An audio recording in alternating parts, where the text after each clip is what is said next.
So we're really excited to announce the launch of the UW Medicine On-Demand Virtual Care on December 1st. This new service with 90.6 is 24/7, 365, and in all 50 states.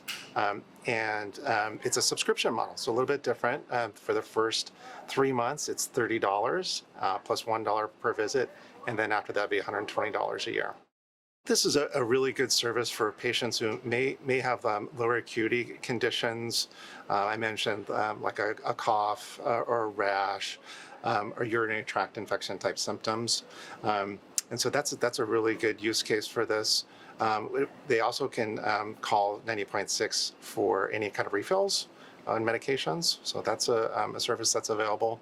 The most obvious reason is the surge that we're expecting with COVID-19. It's great to have 24/7, 365 availability for common things that happen. And if you want to avoid the emergency department or urgent care, you have this very convenient option.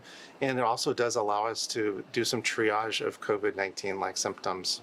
And we're really excited about it because it's kind of adapting to the new realities of how patients want to engage in care. So rather than starting off with a video, we're going to start off with a text, and patients can text with their providers at 98.6. The important thing is they could still switch to a video visit. Say there's maybe they need to look in their mouth or things like that. They can also get a video. But ultimately, they'll figure out a plan, whether there's a prescription that needs to happen or follow-up care. They arrange for that, and they never have to leave their home and get that care in a prompt and convenient way.